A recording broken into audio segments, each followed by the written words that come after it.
예수 그리스도로부터 은혜와 평강이 함께하기를 기원합니다.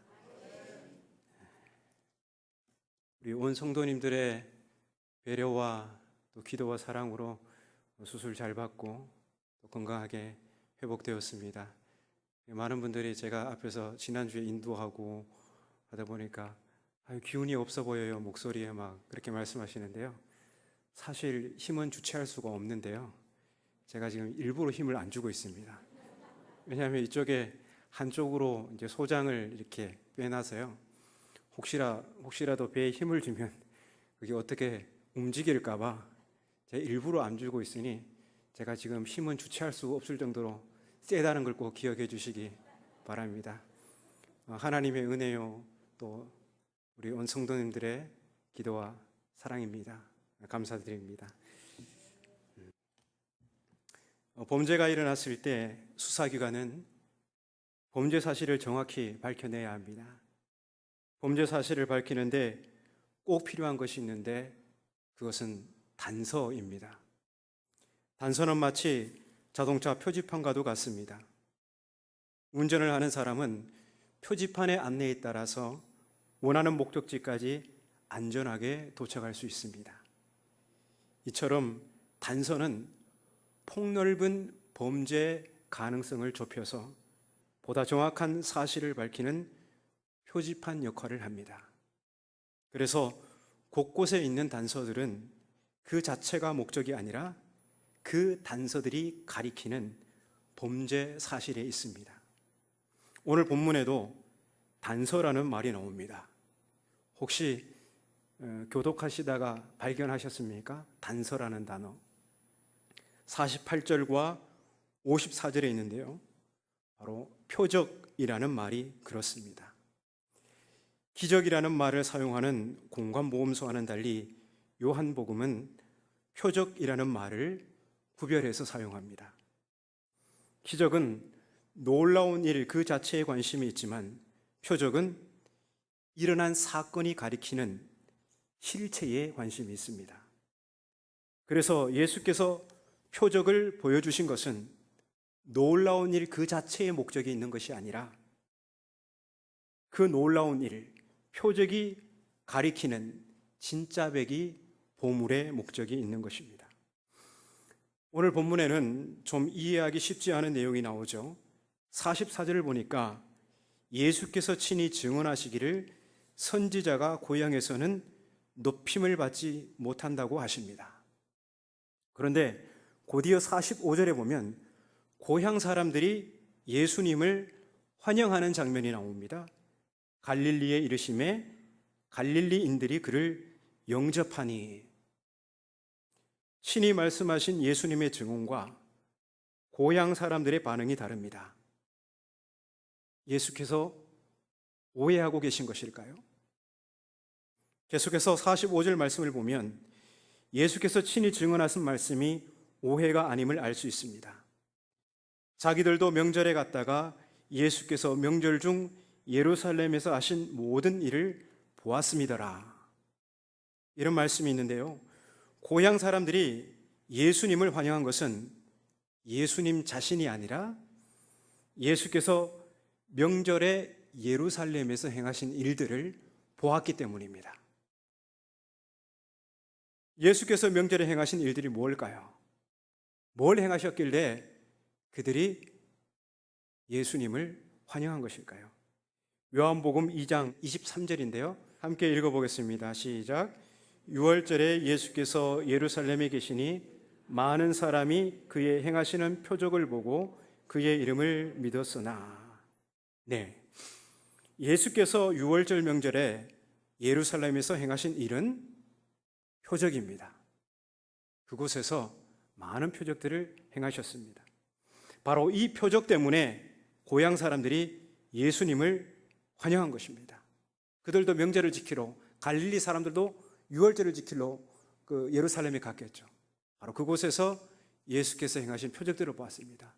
우와, 대단하다. 그런데 그 예수님이 명절을 마치고 다시 갈릴리로 돌아오셨습니다. 갈릴리 사람들은 또 예수님께서 무슨 표적을 행하실까?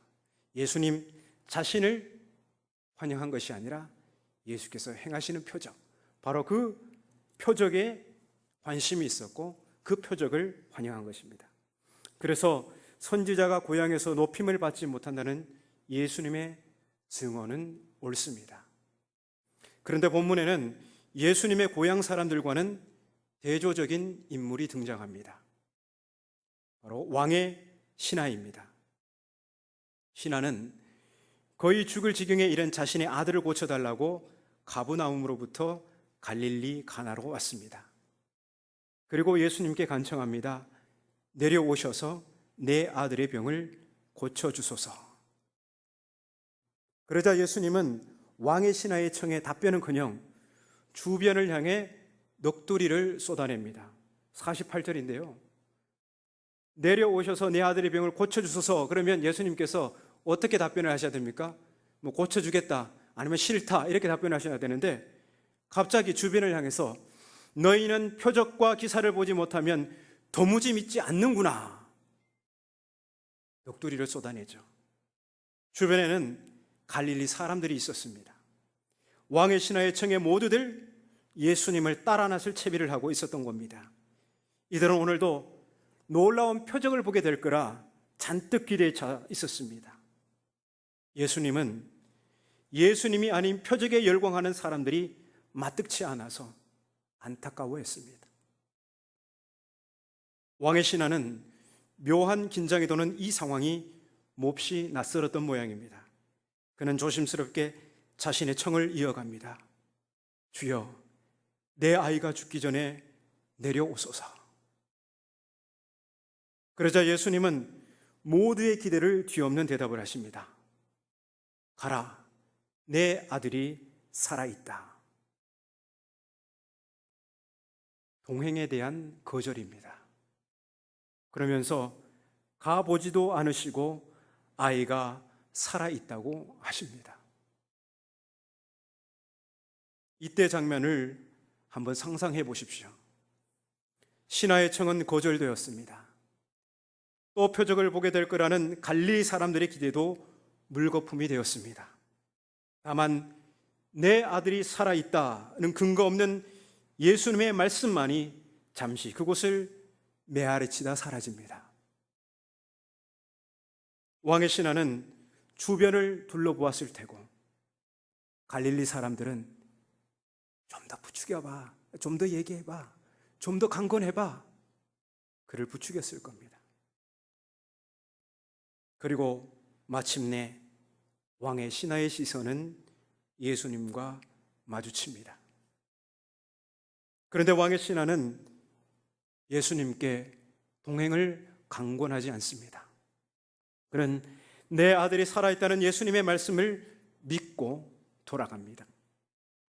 그 사람이 예수께서 하신 말씀을 믿고 가더니 갈릴리 사람들은 단서를 따라가 보물을 찾으려 하지 않고 가만히 앉아서 단서만 보려고 합니다. 표지판이 가리키는 곳으로 차를 몰아가지 않고 표지판에 모여 기념사진이나 찍으려고 합니다. 그들은 표적이 지시하는 진짜 백이 보물이신 예수님이 그들 눈앞에 계신데도 예수님을 주목하지 않고 또 다른 표적이 일어나기만을 바라고 있습니다. 그러나 왕의 신하는 예수께서 자기에게 하신 말씀을 믿었습니다. 믿고 가더니 신하는 자기와 함께 가브나움으로 가자고 고집부리지 않았습니다. 그는 내 아들이 살아있다는 주님의 말씀을 믿고 집으로 돌아갔습니다. 이 사실이야말로 그의 믿음이 기적을 보았기 때문이 아니라 예수님의 말씀을 들었기 때문에 생겨났음을 입증하는 분명한 증거입니다. 성경은 표적과 기사를 보고 믿는 것을 그리 좋은 믿음으로 보지 않습니다. 물론 그러한 믿음을 무시하지는 않습니다. 분명한 것은 표적과 기사를 보고 믿는 믿음이 미숙한 믿음임은 틀림이 없습니다. 성경이 우리에게 증언하는 성숙한 믿음이란 경이로운 표적을 보는 데서 나오는 것이 아니라 말씀을 듣고 순종하는 데서 오는 것입니다. 사복음서에서 예수께서 믿음에 대해 가장 크게 칭찬한 사람이 있습니다. 그가 누구일까요? 화면을 보고 그가 누구인지 한번 알아보겠습니다. 마태복음 8장 5절부터 10절에 나오는 내용인데요. 함께 읽겠습니다. 시작.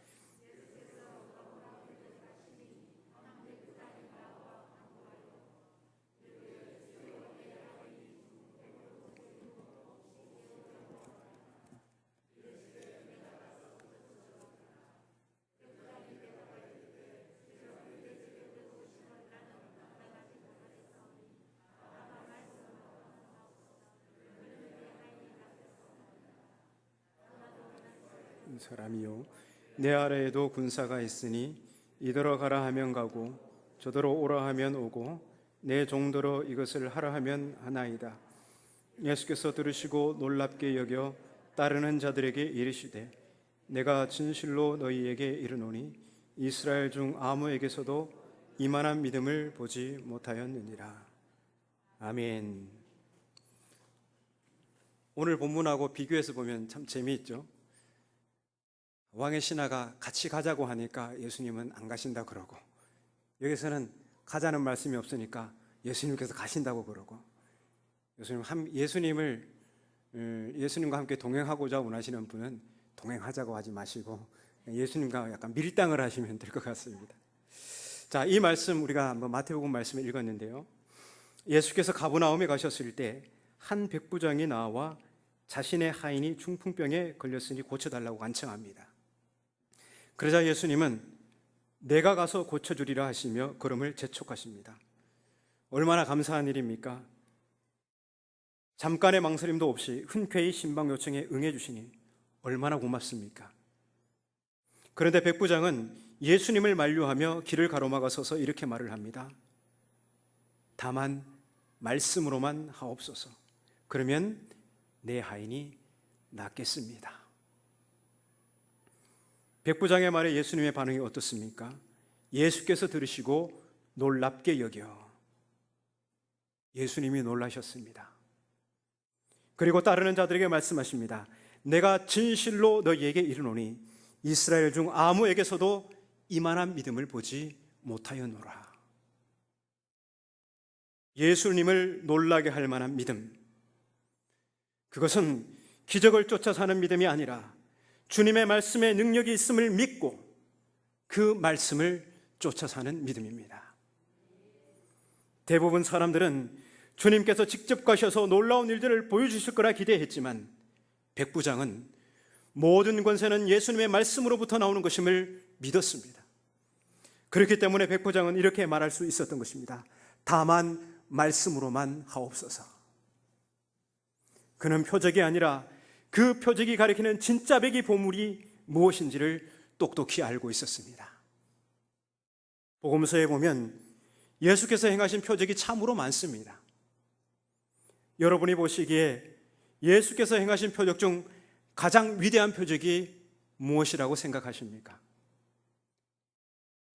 가장 멋진 표적이 무엇입니까?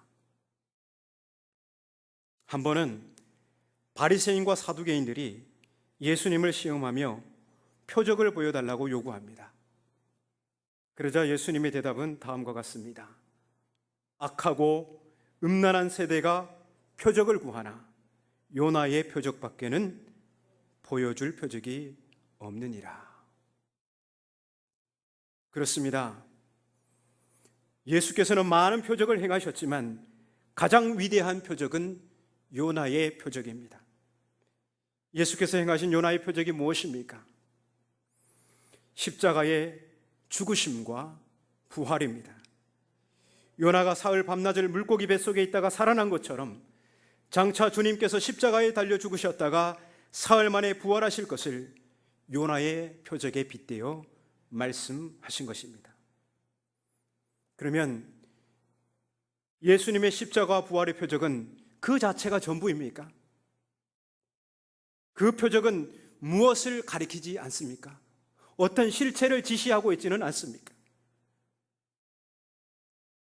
먼저 예수님의 십자가의 표적은 우리를 향한 하나님의 사랑을 가리키고 있습니다. 우리가 아직 죄인 되었을 때에 그리스도께서 우리를 위하여 죽으심으로 하나님께서 우리에 대한 자기의 사랑을 확증하셨느니라.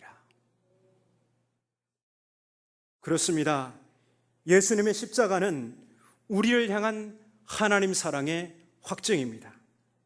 우리가 살아가면서 시련에 처할 때 우리 또한 바리새인과 사두개인처럼 주님을 시험하며 표적을 보여달라고 할 때가 얼마나 많은지 모릅니다. 지금 우리가 당하는 고단한 삶의 상황을 단번에 역전시킬 기적을 요구합니다. 그럴 때마다 주님은 말씀하십니다.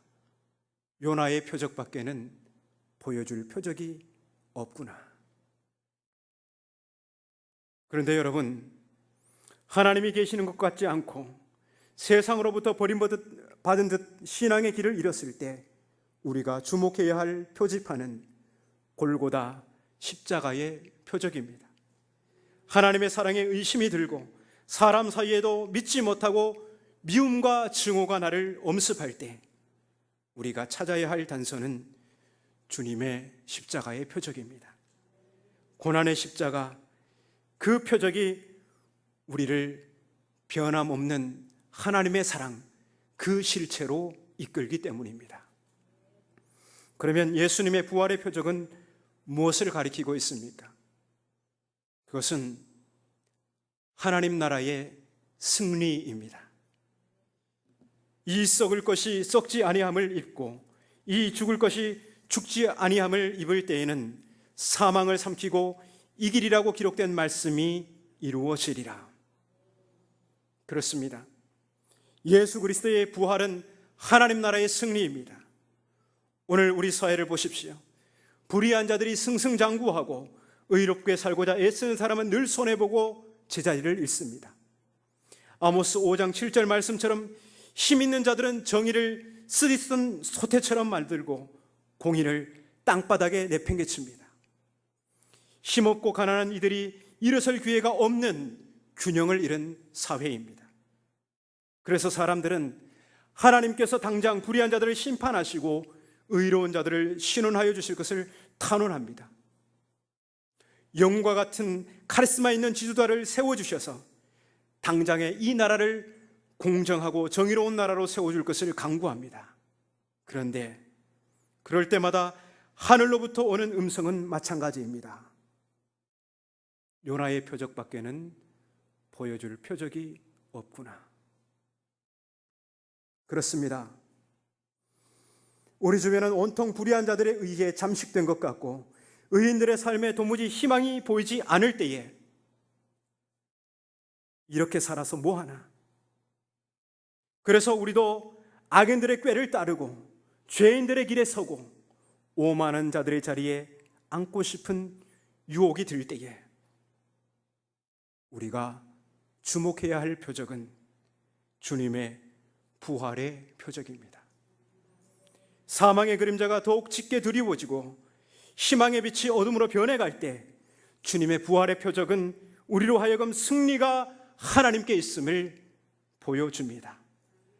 그리고 오늘 우리에게 주어진 이 지극히 작은 일상을 의롭고 희망으로 채우도록 요청합니다. 왜 그렇습니까? 우리에게는 하나님 나라의 승리가 보장되어 있기 때문입니다. 그렇기에 비록 고단하기 그지없는 현실의 삶일지라도 기꺼이 의롭게 거룩하게 살아야 할 이유가 있는 것입니다. 우리는 빈 무덤, 즉 부활의 표적에서 여기가 끝이 아님을 발견합니다. 그리고 절망과 아픔의 자리에서 일어나 갈릴리로 달려가 부활의 주님을 만나 희망의 오늘을 살아가는 것입니다. 우리 또한 연약하여 위기의 순간에 표적을 구하고 말하지만 그 어떤 기적보다도 가장 위대한 표적은 예수 그리스도의 십자가와 부활입니다. 왜냐하면 예수 그리스도의 십자가와 부활은 우리를 향한 한결같은 하나님의 사랑이요 하나님 나라의 승리이기 때문입니다. 그렇다면 왕의 신하가 예수님의 말씀을 믿고 간 것처럼 우리 또한 오늘 우리에게 주시는 하나님의 사랑과 승리의 말씀을 믿고 광야 같은 이 세상 한복판으로 가서 오늘도 희망의 씨앗으로 의로운 삶으로 우리의 일상을 채우는 것입니다. 여러분, 우리는 추상적인 관념이나 모호한 감정 혹은 막연한 영적 체험을 믿도록 초대받지 않았습니다. 우리는 육체가 되신 말씀을 믿도록 초대받았습니다. 믿고 가더니 왕의 신하가 주님의 말씀을 믿고 간 그곳에 죽어가던 생명이 되살아났습니다. 이처럼 우리가 오늘 하나님의 사랑과 승리의 말씀을 듣고 믿음으로 나가서 머무는 곳곳마다 기쁨이 되살아나고 희망이 되살아나며 생명이 되살아나는 역사가 있기를 바랍니다. 믿고 가더니. 기도하겠습니다.